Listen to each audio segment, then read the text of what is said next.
This is the Tapped In Podcast, the podcast for beverage distributors that want to empower their sales team to drive business results.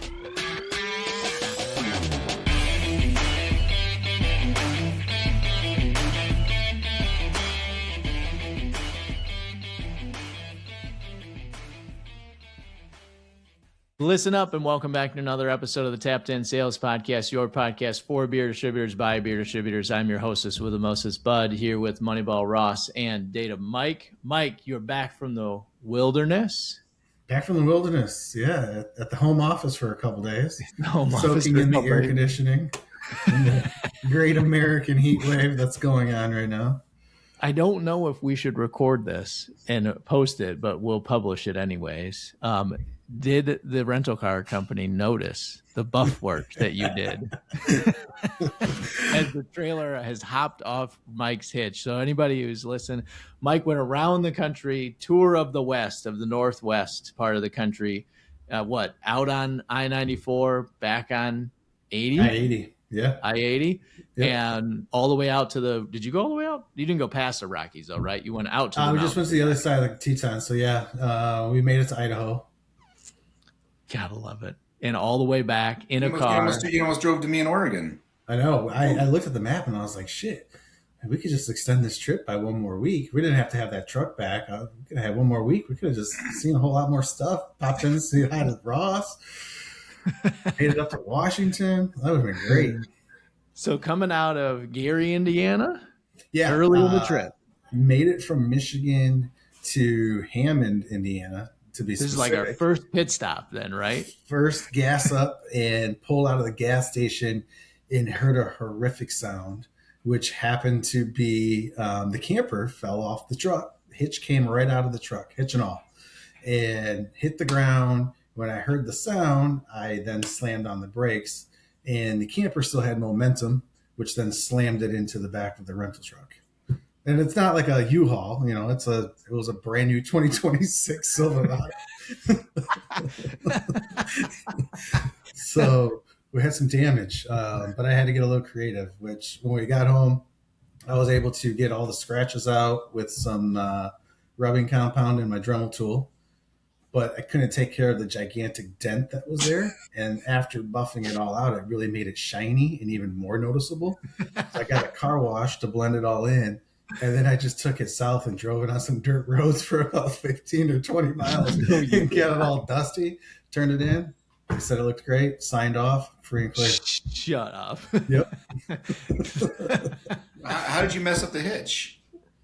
The pin came out, and, at first... Oh, so the tongue just let go? Tongue let go, yeah. I was like, did I even put the pin in? But there's no way I made it 3 hours. I wouldn't have made it out of paper without the hitch pin. So I don't know what happened. It's crazy. And I'm so thankful that it happened pulling out of a gas station at like 2 miles an hour versus traveling down through the plains, in those winds, headwinds of like 40, 45 mile an hour. And that would have been just terrible. The trailer would have passed you. It was right by. That would definitely that happened to. Remember that happened to Troy and Chris Day. The driving the draft wagon, fully loaded with like 30 half barrels, driving on the road, and they look over and the draft wagon's passing them. And it went into somebody's yard and just barrel rolled and exploded kegs everywhere.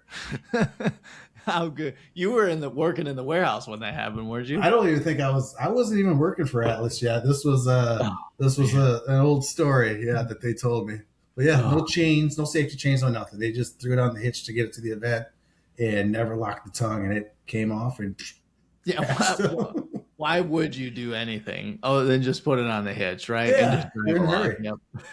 Just delivering it down the road, right? Never come off. Having made similar mistakes, I can tell you that I now have a checklist that I force myself to do. Because when you got kids screaming at you and you're trying to get shit packed and you need to leave 30 minutes ago, I've driven off with the damn thing still plugged into my wall.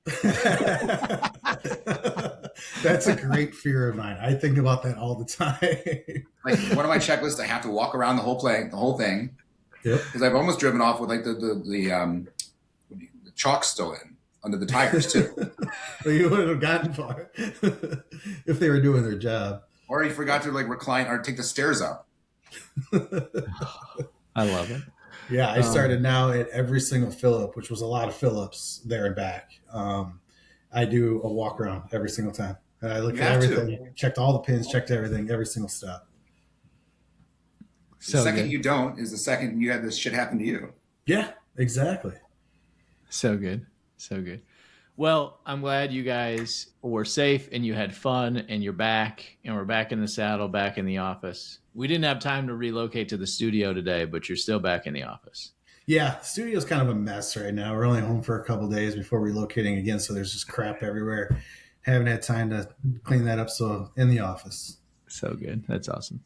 Well, today we were going to go through a little bit of a topic around comp planning. We are at the midway point of the year. And for anybody listening that is maybe thinking about making some changes, this is like kind of we start or very early start of the planning season, right?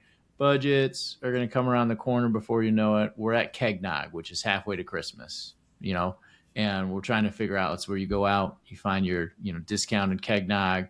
They got it on sale at the party stores. This is all from a Workaholics television show. If anybody's listened to that episode where they celebrate halfway to Christmas with Kegnog. And people might be thinking about planning, right? So comp planning and what this looks like with VXP or how we should think about this, wanted to kind of go through some high level stuff. So let's start at the very top here. Commission structure, Ross, versus quota system. One of the big challenges that commission structures have around cents per case or dollars per or percent of dollars is you can see routes over time, organic growth, natural growth, route capability of a sales rep or rep capability. We can get routes out of bounds. And you may find yourself constantly trying to back into a value of target to pay the reps versus how you've designed the pay period or the pay process. And then you're constantly like jockeying routes around. And you may be punishing your top performers. You may be rewarding your weak performers. And like you can have weird things happen that maybe you just haven't thought about as a senior leader around why these reroutes come about just through comp planning. So you had a story from recently where this has come up. So we're calling on you first, Ross. Kind of walk us through that. Man, call me first. Get me up. You said you got time. We got a call afterwards, and all right. So, we've talked about it in this podcast, but I think it's important to rehash this. Commissions make a ton of sense in theory, right? Because you're tying the outcomes you want directly to the activity. So in theory, it makes a lot of sense. And it's also pretty easy to track, so to speak. Where we get into trouble is a couplefold. One is maintenance. So you need to be constantly adjusting these commission rates as you go, which is a significant process. Two is you're making decisions that run antithetical to the goals of the business all the time to feed or match or accommodate your commission structure. What I mean by that is you may have a good rep and you want them to make more, so you throw more volume at them. Counterintuitively, what that net yield results is inefficiencies in how they address the market, right? So now you've got your best rep spending an ass ton of time in a low impact account just because there's a lot of volume there. So you made a decision that was not in the best interest of the business to satisfy your comp plan. Your comp plan should serve the business, not the other way around, right? So I used to say that a commission structure is better than just PFP. I'm now starting to shift my mindset to say maybe it's not, right? Because so much of the activity I've seen now is people servicing the comp plan versus the comp plan servicing it. So any benefits you get are kind of offset by that negative aspect of maintenance and over time making a series of decisions that are going to run against you. And I think my story is a good one because we actually moved a client from commission to, I guess you're calling it a quota system under what we do with VXP. I think it's the easiest way for people to like grab it and be like, okay, this makes sense. It's about goal attainment. You get a goal or a quota, and how you make money is earning money or earning sales towards that goal or towards that quota. So they walked right into my argument, which is we were sitting there looking at it and we had a sales rep that was up 22% versus their goal. And anytime we see somebody that's way below or way above, we have to stop and ask, was the goal wrong or did the rep excel? Right? And the person that the same conversation, there was a person that was down 20% versus goal. And I said, what's going on there? And they said, well, the person's out on sick leave and we've been covering it as best we can. Perfect. We got a reason. Top one was, oh, we took off 2 of his biggest accounts that were, not necessarily, were just eating up his time. He's one of our best reps and allowed him to focus on his other accounts. I said, stop, we need to talk about this because this is exactly what I'm talking about with commission versus what we do with VXP. Because you just made a decision for the business to move that volume away because you're no longer on commission. And what was left moved up by 20%. And this was a big route. And apparently this is what their best, one of their best, if not their best rep. And now he's capable of spending more time with the buyers and the decisions that he can make impact in, and he's moving the needle. He's getting paid, and the company's seeing it on the top line because his route's big enough that it matters. It's material. And I think, great. And so who they moved that, I don't know who they moved that volume to, but conceptually it was somebody that's, better able to handle a high volume, low impact account. So to me, that falls right into that question you asked around, commission versus quota. So that also breathes right into that. If we had done that as a commission model change and we pulled 2 of the biggest accounts off of one route, we would have had to run a whole commission analysis running the wholesaler and saying, okay, what is that rep going to make now? And then you would have had to said, how do I add that back in with even more stops, or how do I adjust the commission rate for the net new to that person? So now I've got maybe a new commission structure out or unique commission structure by that individual route per box or per percent of revenue sold. And then what do you do with those other 2 big stores? Those go to somebody else. Do their numbers get smaller? Do their numbers get bigger? Do they get a raise just because they took on the bigger accounts that have low impact or no impact? So there you can see how all of these decisions jockeying around come to life when in reality it's I've got a target pay plan for an individual rep or a group of reps, and I should be jockeying around the route structure based on what's best for the business, not based on trying to hit a compensation or a commission or a value for each rep. And that's the component that's always about me. It's like, why back into it? Why always constantly do this math and back of the envelope engineering and all these Excel sheets to back into a number, set a program, send a dollar value, and then work the program around that, or work the process and the sales targets around that, and work where the people need to be and what accounts they need to be servicing around that. It just seems way more. And you've got credibility on this because this is what you were doing before you joined VXP from a customer perspective. How many times, Mikey, did we reroute because dollars started getting too lopsided between reps? This was a constant thing it wasn't like a biannual thing, but it was, or twice a year. It was like every 3 or 4 years we would jockey around routes because commission structures were changing. Mm-hmm.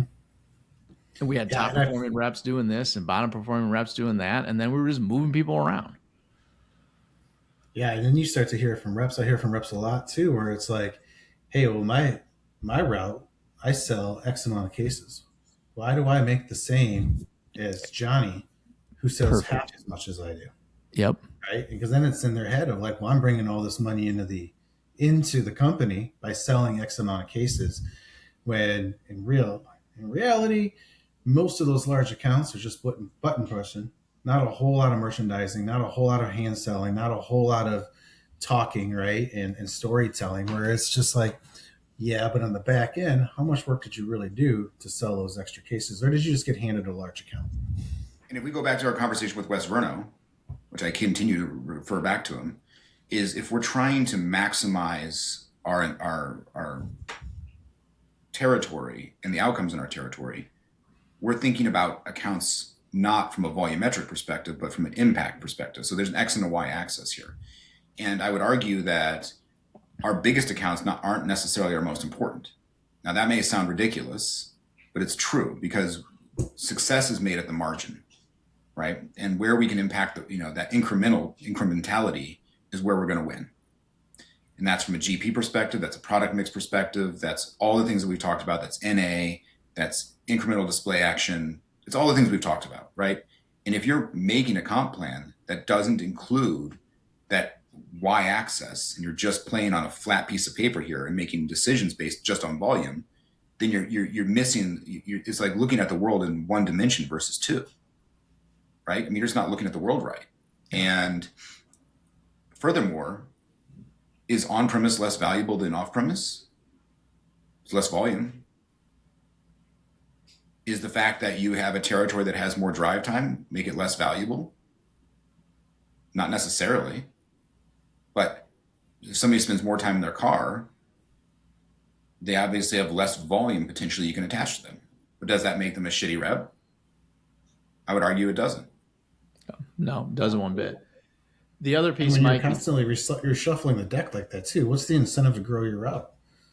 And in the back of your mind, you're like, I'm going to grow this route and I'm going to get to X amount of cases, and then all of a sudden the deck's going to get reshuffled, and I'm going to go right back down the route, and I'm going to have to regrow it and then build it back up, and then it's going to get reshuffled. If we put this in the context of an ownership question, any AB, Molson Coors, Constellation wholesaler out there would be furious if you built up your territory and then got too big, and then AB or Molson Coors came in and said, you know what, you're too efficient and effective in your territory. We're going to take 25 or 40 accounts and move it over to the wholesaler next door. Yeah, absolutely. And newsflash for anybody listening, that's exactly what Anheuser-Busch does in Brazil. Like in their global business and in other markets, that's how the independent tier of wholesalers works. That they move territories around because legislatively they can, or legally they can in other markets. So they never want to let one of their wholesalers in certain markets get too large. And I'm happy to be fact checked on this, but that's what they do in other markets. And that would be like eye-watering, infuriating for any owner who's listening out there. Yeah, absolutely. This is when Bud plugs MBWA Political Action Committee. Become a bronze member of the owner circle. Yep. The other piece, Mikey, around like momentum and cultural too, is that with these back into the commission rates, right? Now you have this question, and you and Tommy and Sandy introduced this concept to me of that. Is it really fair to pay people different rates to do the same work? And if you're trying to back into all these different route structures of drive time to impact, non-impact, complexity, and you've got, we'll just use percent of commission, percent of revenue dollars. You're going to pay 1.3% to one rep, 2.4 to another rep, and 3.8 to another because of the way the route makeup is. But they're roughly doing all the same thing. Like, how does that sit with everybody? That's another consternation that happens, if I'm using that word right, across the reps as well too. So I'll say one more thing, and Mike, I'll let you rip here. Is that, are we seeking a quality of outcome or a quality of opportunity outcome? And I would argue that so much of what we do with the commission structure is trying to seek equality of outcome. Whereas with a quota system, what we're trying to do is achieve a quality of ability to exceed the quota and succeed in your territory versus your business in that opportunity. And I think those are very different things, a quality of outcome versus a quality of opportunity. I think we need to differentiate those things. And I think that if we're going to boil it down, for me, that's what it is. Yeah. And to answer your question, Bud, I mean, not all accounts, not all routes are created equal, right? We have high impact, we have impact and low impact routes and accounts. And there's a different type of selling, there's a different type of attention that is needed in all of those accounts. And you're going to put your best reps into those high impact accounts, right? And that person in that role should be your top tier and should be making more.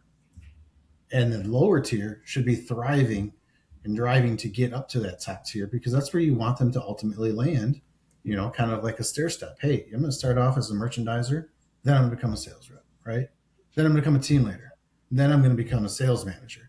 And you want your reps to go that same path within the sales organization too, whether they start off merchandiser and hey, I'm going to have a low impact, maybe large chain account where I'm just ordering beer, putting it up, ordering beer, putting it up. Not a whole lot of selling going on, maybe a display here and there. And then I'm going to move up to maybe, convenience type of route, and then a high impact route. And as they move up and the importance becomes more and more and more on their selling skills, they should be paid more. And there should be different tiers. Yeah.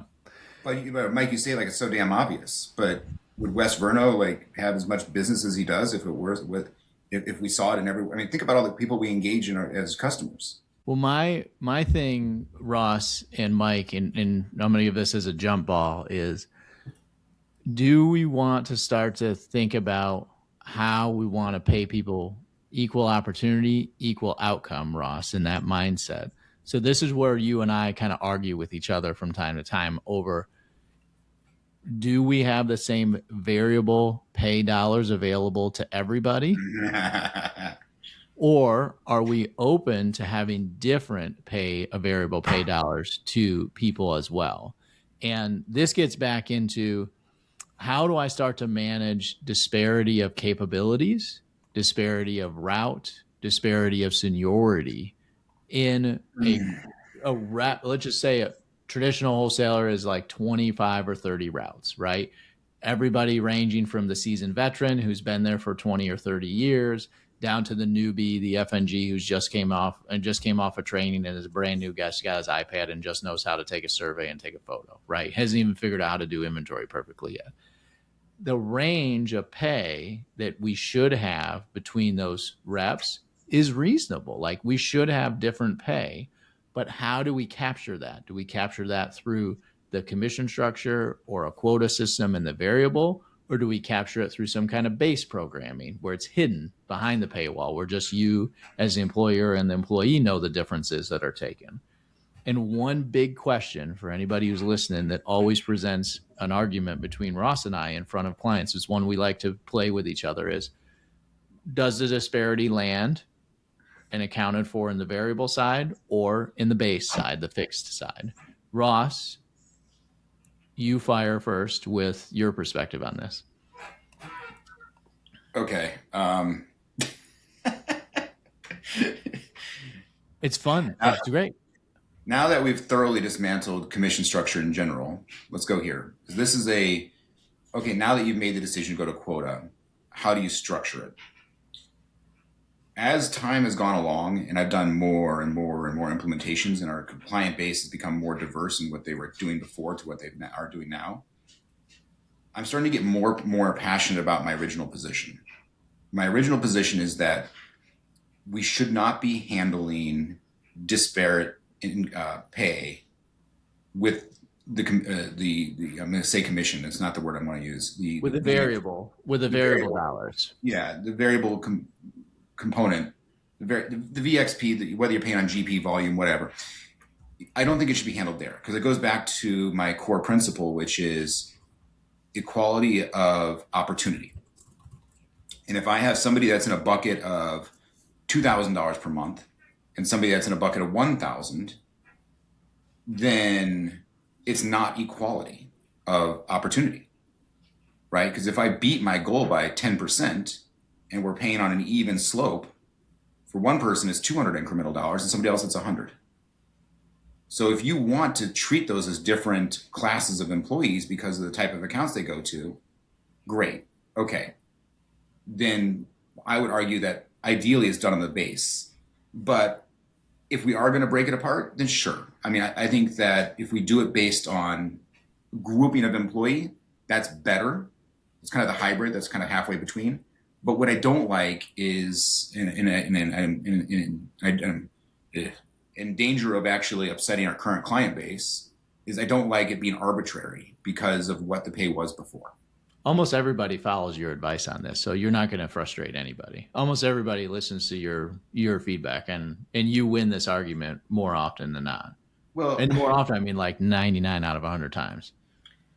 again, going back to the podcast and my origin story, one of the most important lessons in life is you can be wrong and right at the same time. I've made a lot of mistakes in life by trying to be right. And generally speaking, it's just clients that go that route end up where they should over 12 to 24 months, but it's way more painful than just ripping off the Band-Aid to get started. Anyway, I'm not really arguing with you here, bud, but launch off that as you wish.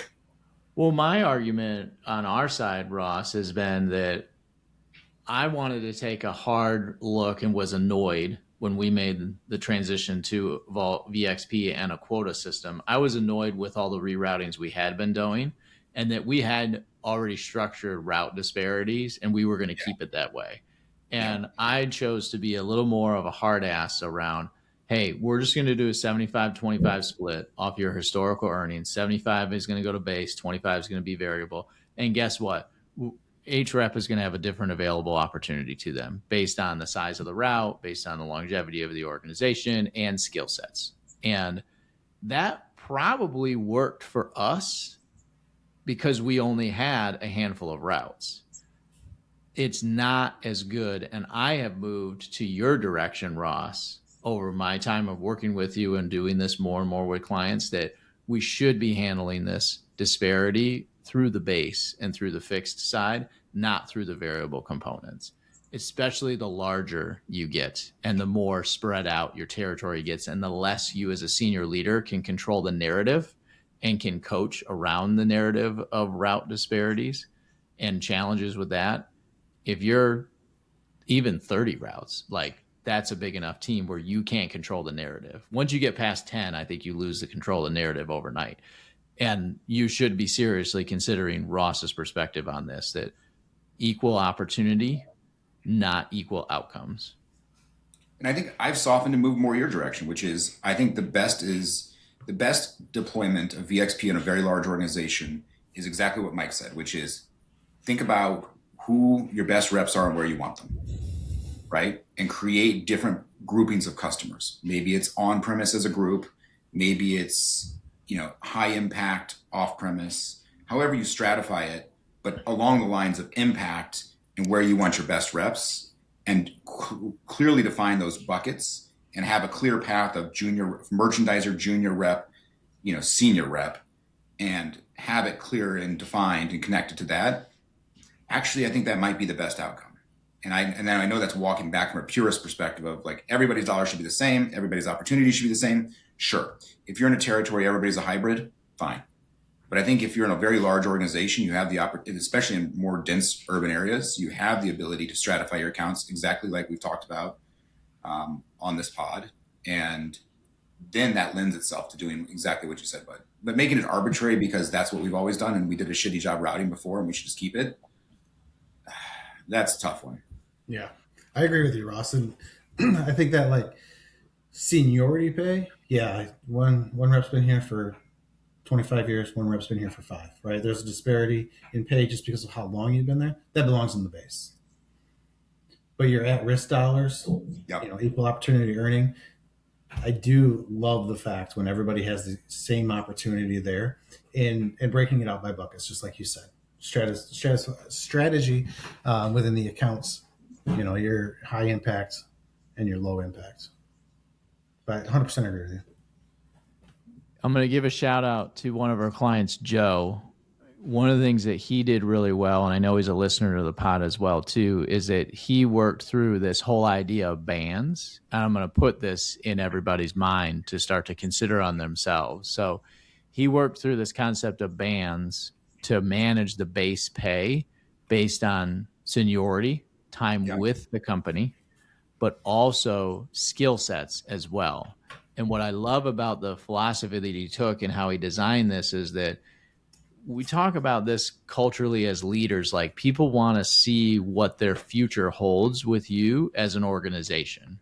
And they're creating a relationship with their exchanging their time for your money. And that's what they're looking for. And if they understand the roadmap of where growth might look like for them, that employee on a regular basis is more apt to spend longer with you. And what's so great is that this band process can be transparent. You can show a brand new rep, you're going to start at band 1, level 1. You're the brand new rep. This is what your base pay is, and this is what your variable is.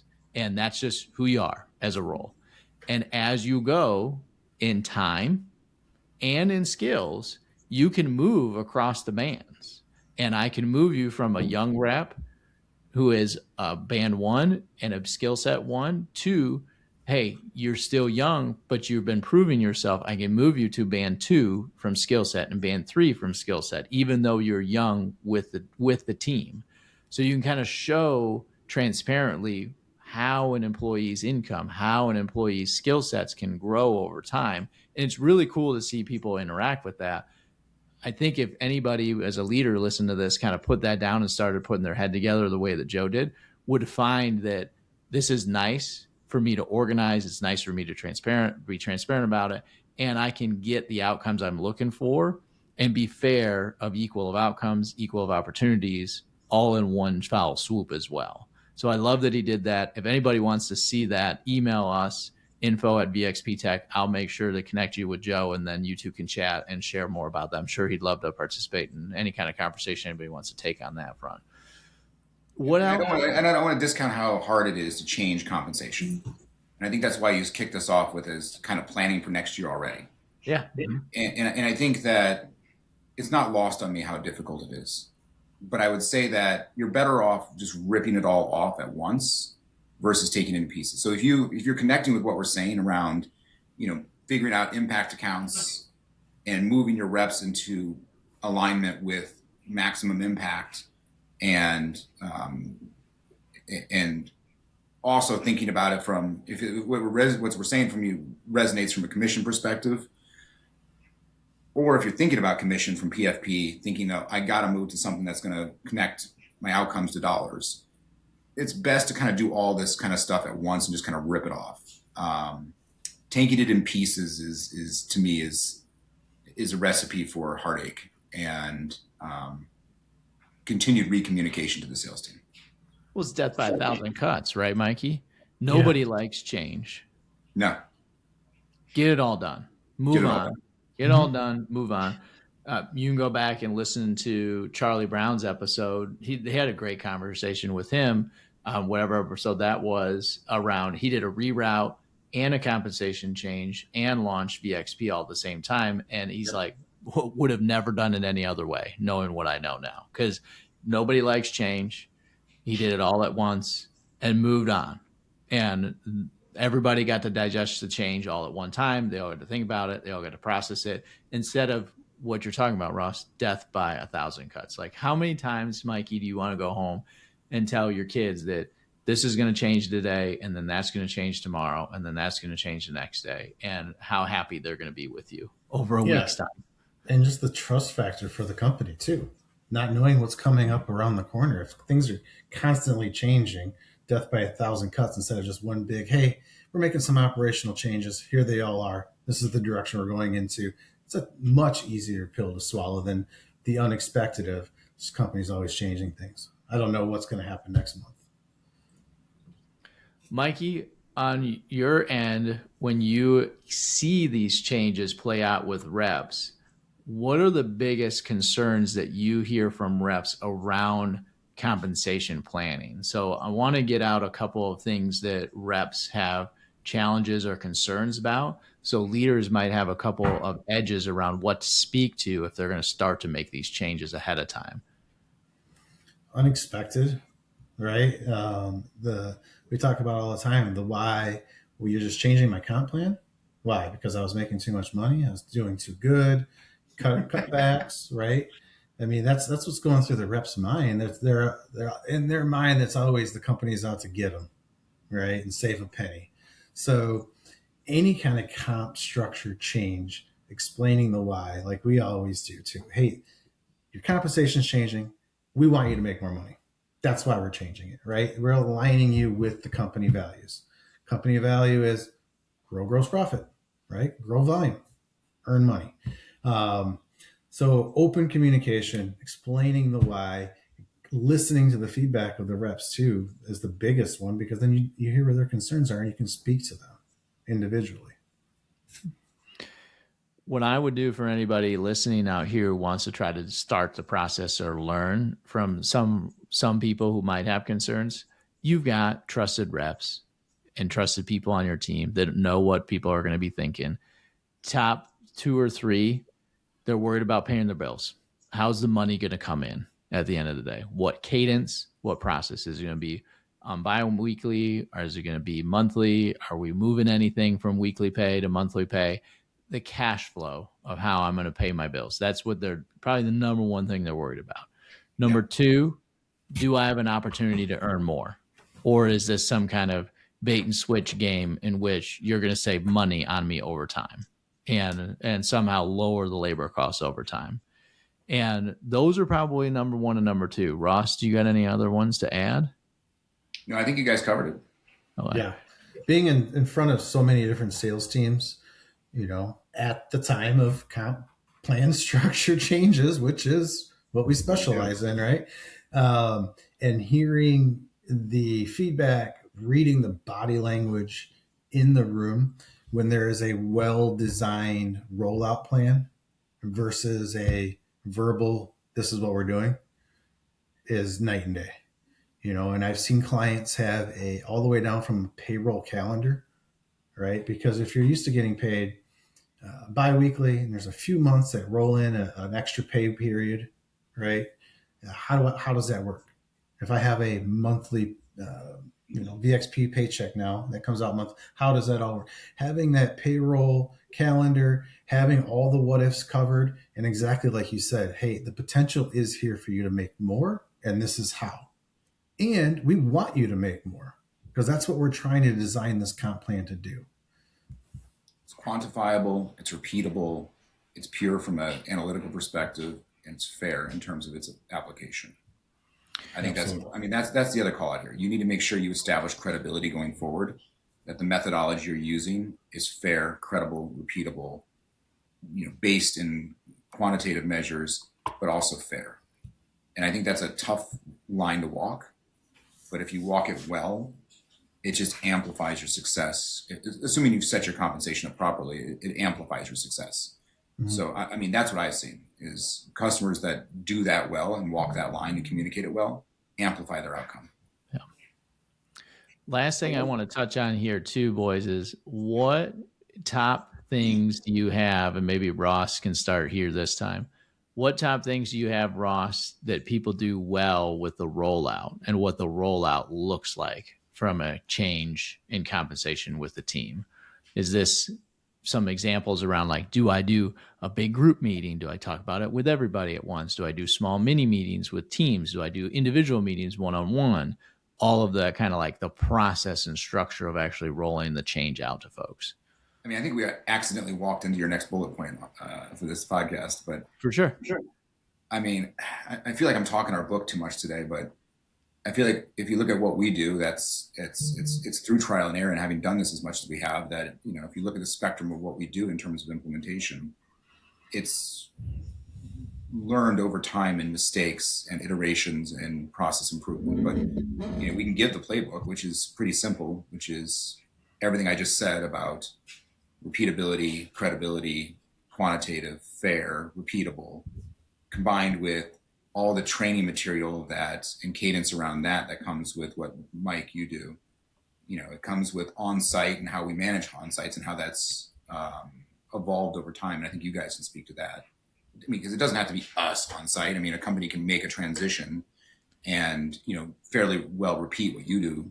I don't want to discount myself. I go to some of these, but that's kind of my non-answer answer there. Sorry. I think both of those answers are correct. A big group meeting, roll out the plan, discuss every aspect of it, right? Again, the why, where are we going, all of the things. If pay scales are the same, show the pay scales, right? Walk through it all, and then offer everybody an individualized meeting, whether they ask for it or not. Hey, here's your time slot. Come on and talk to me, right? Because everybody is going to have their own individual asks, needs, and concerns that they need to be addressed. And the further those, concerns are pushed off, the deeper and deeper it's going to go. and it's going to turn into a fuck your new pay plan instead of a I'm all about this, let's go make some more money, right? Yeah. The top performing clients that transition, and this is one of the things that we can do on the podcast, is we can talk about what top performing clients do so people can learn from this, because that's why we do this. Is group meeting is par for the course. Have to do that. Offer individualized meetings is a minimum par for the course as well too. It's minimum barrier to entry. Some clients require it. I don't mind the require at all. I like the individual block and tackling. I like the individual hand holding. If you don't want to require it, or you have a large team and you don't feel comfortable requiring it, or it just doesn't fit your culture vibe, the one thing you have to do then is you do have to host meetings with your middle managers and your team leads, and you have to make sure they get it, because they're going to get the questions that the team members don't want to ask managers. They feel too dumb. They feel insecure. They don't want to. They would never come to the boss for whatever reason. It's always going to be like that, no matter how open door policy you have.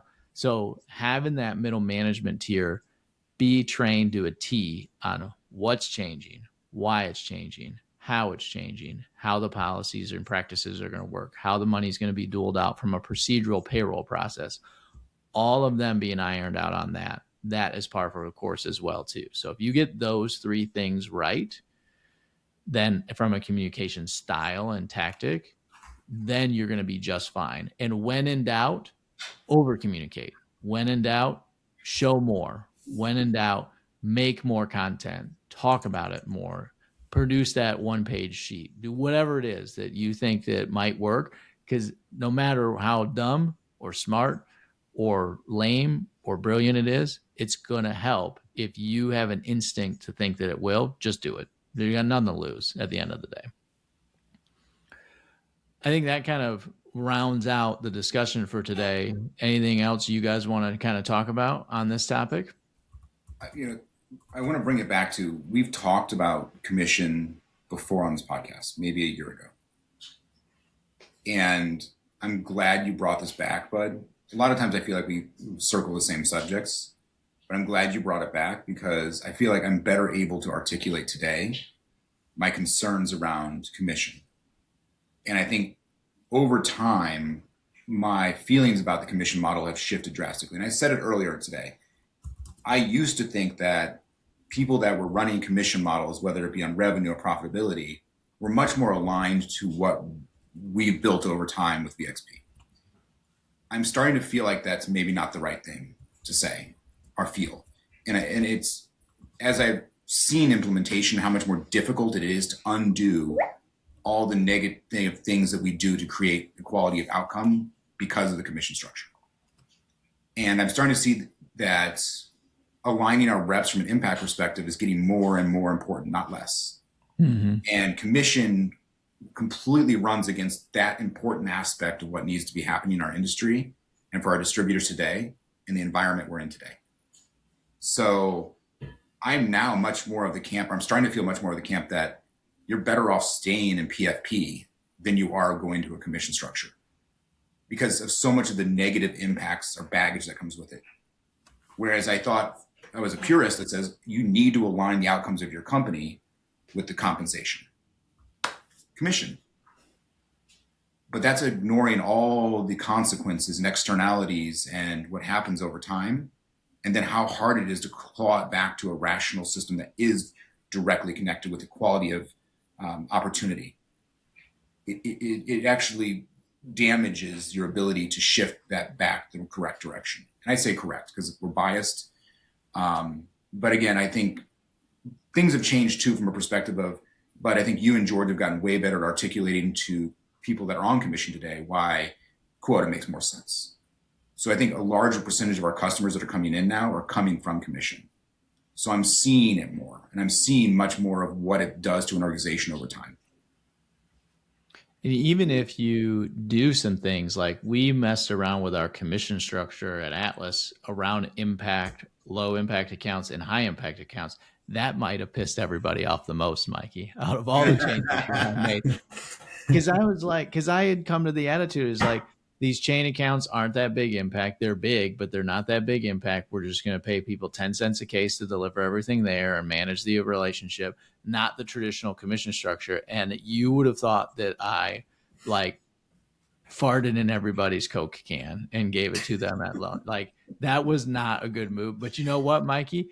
When in doubt, you ride the horse that you rode in on, no matter what. And how many years did we ride that horse? Yeah. So that horse broke its leg, and then we.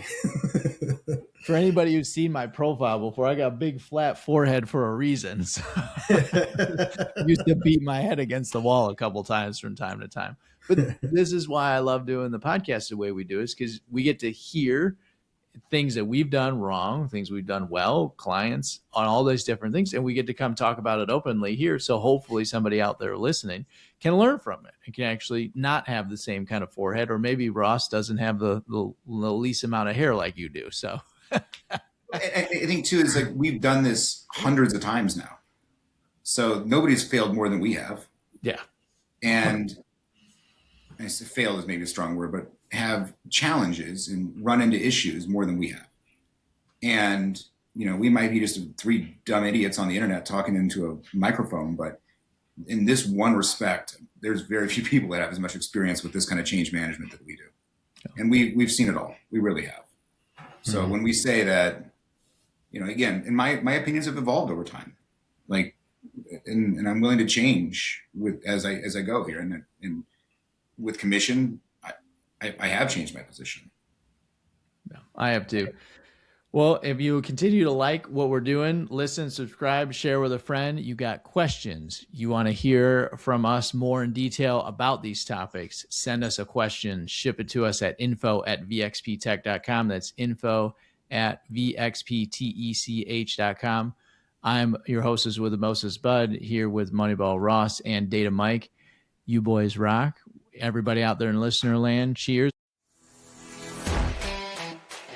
This is the Tapped In Podcast, the podcast for beverage distributors that want to empower their sales team to drive business results.